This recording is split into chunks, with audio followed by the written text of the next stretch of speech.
Hello everybody, this is your host, Noi Levy, welcoming you to part 3.5 of this 4-part series where I'll be ranking all of the movies I watched in 2023.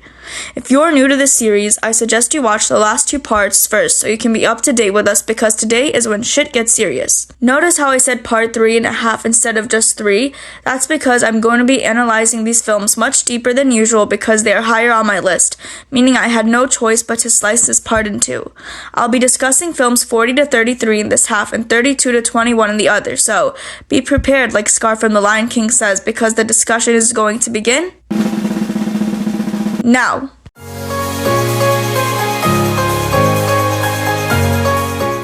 We're off to a special start with 2023's Theater Camp. No one is talking about this movie, and to this day, I don't understand why. The plot was hilarious. It was perfectly executed, filmed in a way that made watching it feel like a tame episode of Glee. All of the characters in this mockumentary had different arcs and backgrounds. No one had the same happy ending. No one was working towards the same happy ending. I mean, yes, they wanted to put on a show in honor of Joan. That was the baseline. But there was the Rachel Berry kind of character who went off to audition for movies. Molly Gordon's character went to perform on a Carnival cruise. Ben Platt stayed there. Glenn the tech guy got to shine as Joan after Rachel Berry dropped out. I could go on and on naming characters who achieved what they wanted to achieve, but I won't for time's sake. As I said before, this movie was filmed like a tame episode of Glee, and as a theater kid / Gleek, I will say this was somewhat accurate. I was in musical theater class during COVID time, so I think I got the best and the worst of the experience. They portrayed musical theater directors, stage managers, and actors to a T. Theater Camp should have been much more successful in the theaters, but I can see why it wasn't because theater kids aren't as mainstream. Like the topic of musical theater, thespians, or drama class isn't as trendy as seeing Barbie because Margot Robbie is in it, or Oppenheimer because it's the complete opposite of Barbie and it looks cool. Theater Camp came out around the same time as Barbenheimer, so I genuinely think that the success of these 2 movies and the demand for these 2 just completely overshadowed the brilliance that is Theater Camp. Now that it's on streaming services, Hulu, I suggest you take a look at this movie whether you are a theater kid or not because this is so underrated. Willy Wonka and the Chocolate Factory is the next movie on my list. It's probably the best adaptation of Roald Dahl's book that I've seen. Gene Wilder was old Hollywood's Jake Gyllenhaal, and by that I mean A, this man had range, and B, he always ended up screaming for some reason. Wilder played Wonka in such a peculiar way that I was left satisfied with his performance, but also concerned. But that's just part of his character. Shoving my slight criticisms aside, this movie was just lovely, filled with memorable musical numbers that I often listen to, with set design that makes me want to live inside of Wonka's factory. I would love to try every single one of the weirdly named treats in this movie. This movie just screams nostalgia. It makes me feel like I've grown up with it, though the first time I watched it was 2 years ago. Willy Wonka and the Chocolate Factory is so special, and I hope it gets more attention now that the prequel is out. I will be discussing 2023's Wonka sometime next year. For now, let's go on to the next movie. Jean-Luc Godard's Masculine Feminine was my first foreign film of the year. I vividly remember watching this during school hours, which I do not recommend doing if you are in school, and really digging it. There's something about French New Wave movies, particularly Godard's, that stuck out. I don't know if this was a trademark of his or a part of Parisian culture back then. Please correct me if I'm wrong, but there was always a sexual undertone to his movies. Yes, it's life. Things happen, but there were always affairs in his movies and people questioning life, and this movie had me questioning what I just watched in a good way. What I mean by that is Masculine Feminine is about a love affair told through 15 unrelated segments. It's strange, but insightful. It also has heavy political undertones. They brought up the Vietnam War a lot. To be honest, even though all of these political and sexual undertones were there, I didn't pay attention to them because I was there to see the love story of Madeline and Paul. That was an odd watch because it's hidden between all of these day-to-day conversations, and that's what's so special about this movie, that it showcases love through a day-to-day, week-to-week, month-to-year timeline of conversations and occasional updates. It's so average in the sense that nothing's built around it. It's like watching life unfold in real time. Watch this if you'd like to witness a life of love. Ooh, okay. This next movie is what I like to call a middle child. aka a second installment in a trilogy. Which trilogy, you might ask? The Dollars Trilogy, composed of A Fistful of Dollars, For a Few Dollars More, and The Good, the Bad, and the Ugly. If you haven't guessed it yet, I will be commenting on For a Few Dollars More today. This Western was incredible, to say the very, very least. Before I go on to tell you what was so good about this movie, aside from the score, which needs its own commentary video, I'm going to tell you what I didn't like. There was this whole thing throughout the movie where one of the bad guys carried a musical pocket watch with a photo of a woman inside. We don't know who she is or where she came from, but we assume she's gone because of the photo in the watch and that this bad guy is fighting to avenge her death. Nope, not at all. Somewhere in the movie, we see that the bad guy, whose name is El Indio, unalived this woman's husband, and shortly after that, he tried to SA her, which ended up in her unaliving herself. Very heavy material. I don't like when writers use a woman's death or assault as character development for someone else. Only exception is Promising Young Woman, because Cassandra did avenge Nina and got what she wanted. That's my main criticism for this movie. Obviously, El Indio was an asshole. Lee Van Cleef and Clint Eastwood really stole the show this time around. Perfect casting, in my opinion. I wouldn't watch this movie again, but I like to think of this as the calm before the storm. Fistful was sort of like our introduction, a beautiful one, and Good, Bad, Ugly was this explosive ending to the adventures of the man with no name. I wouldn't have mentioned this in the last 2 episodes because it does have plot and structure compared to some of the movies I mentioned in the past, but this beats them by a mile, but it's not the best. They said save the best for last, and this movie sure proves it. This isn't the last movie of this episode, but this was the last collaboration between old Hollywood's most glamorous pair of tap dancers, Fred Astaire and Ginger Rogers. That's right, the Barclays of Broadway's is having its turn underneath the spotlight. In case you haven't seen this terrific end of an era, Barclays tells the story of Hollywood's hottest couple on Broadway and the struggles of their marriage. Dinah, played by Ginger Rogers, longs to transition to more dramatic film roles, while Josh, played by Fred Astaire, thinks she's talking nonsense, so she leaves him for this flirtatious French director who wants her for his play.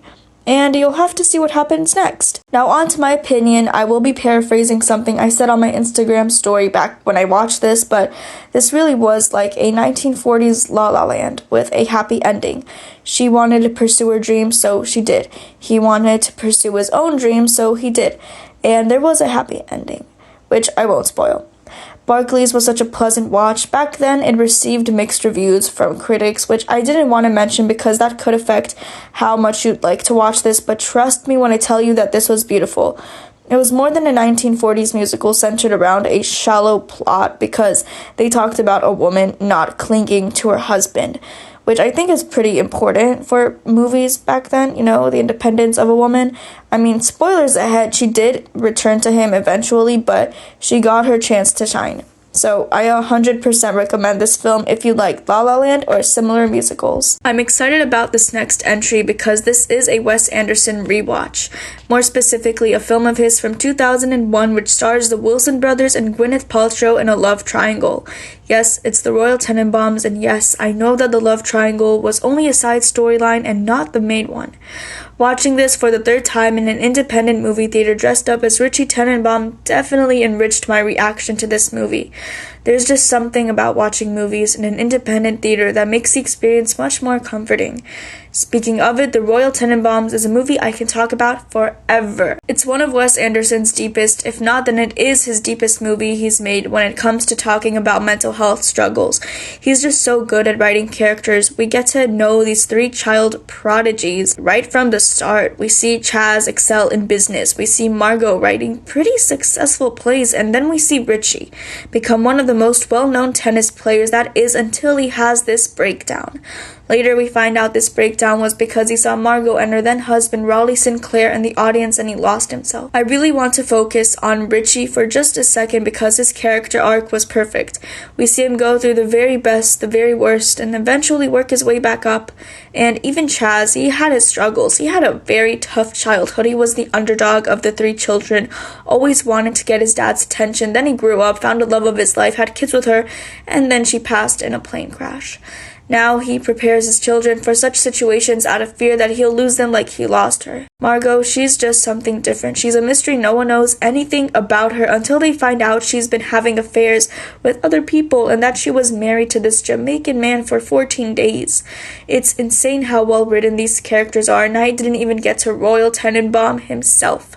I actually haven't even talked about the plot of this movie yet because I'm so deep into this character analysis, but I will stop speaking about these characters because I do have to give you my opinion, and I have other movies to talk about. So here's the plot of the movie, analysis aside. Royal Tenenbaum returns to his home to spend the last 6 weeks of his life with his now grown and estranged children and ex-wife. That's all I'm giving you in regards to that. You can tell that I love this movie deeply. I don't even have to tell you how much I love it and how great it is. Go watch it and come back to this video and tell me what you thought of it. Meanwhile, I'll be reviewing the next movie. Another movie that is so worth your time is Jordan Peele's Get Out. Keep in mind, I was watching Key and Peele sketches before I watched this, so I got to see two different sides of Jordan Peele's brain. And while this movie was bone-chilling, it also seemed to reference a comedy movie, 1999's Being John Malkovich, which has the same kind of plot as Get Out. A man working in an office building finds a portal that lets him live inside of famous comedian John Malkovich's mind for an hour, I believe. In Get Out, the mind transferring part is less imaginative and creepier, much more creepier, obviously, but there's a whole lot about this movie that both scared and intrigued me. One, that whole scene where the mom has the male protagonist open up about his past until she finally hypnotizes him. I found it pretty symbolic, but I'll get into that sometime next year on my Flippin' the Film podcast, which is going to be coming out next year too. Two, how the girlfriend was in on the scheme and that surprised him. I mean, he's staying at her house and everybody seems suspicious but her. Yeah, there was something off, definitely. 3, how many people she had lured to her house. With that missing persons list, I'm sure she would have gotten caught eventually. 4, how turning on the flash button made the victims return to their usual selves, which I can also analyze sometimes next year on Flippin' the Film. Everything about this movie, from the way it started to the way it ended to how everything unraveled, was so creepy to watch as someone who loves psychological horrors. I know I jumped on the Jordan Peele horror movie bandwagon just a little too late, but if you haven't seen this, watch Get Out, and even though I spoiled some of it, you will react to this as if you didn't even hear of it when you started the movie, because frankly, I haven't even scratched the surface. Oh my god, I'm about to rant to you about my favorite Hunger Games movie, which means that this is the last Hunger Games movie I will be going over for the series and the last movie in this episode. And if you haven't guessed it yet, I will be ranting about the Hunger Games Catching Fire. Damn, this movie was perfect, starting with Peeta and Katniss being in this PR relationship after he would have literally, died for her. They're going on this tour, and he's reading all of these speeches for her because she's, traumatized. He's also traumatized, but he loves her, so he'll do anything for her. And at one point, she breaks out a contract, and she becomes the voice of rebellion, which isn't good because they are still working for the Capitol. Ew. In this movie. So when Snow sees that Katniss isn't behaving, he calls for a quarter quell, which is basically like a Hunger Games, but with all the all the survivors. And Katniss is called because Snow hates her guts, and Peeta volunteers as tribute for Haymitch, like the gentleman that he is. I am spoiling this movie, but I don't care because I will have to tell you my thoughts on it eventually, and those thoughts do have to do with the plot. So anyways, the arena for the quarter quell was hell on earth. Plutarch, the monster that made it so complex. And for what reason? Katniss was in the trees, in the breeze, then she ended up fighting for her life in the water for the first few seconds, right after seeing her stylist go bye-bye. But she's so tough, I knew she would make it out of there somehow. No, yeah, Catching Fire was the best movie in the trilogy. Everything from the costumes to Josh Hutcherson stealing the show here, and the elevator scene, you know, were fantastic. I could speak about this movie for so long, but I'm officially a ride or die Hunger Games fan telling you to hop on this train. As you might have heard, This is the last movie for this episode because I felt like it was getting a little too long, but there will be a part 3 and 2 halves coming soon. So you will be checking that out. To be continued.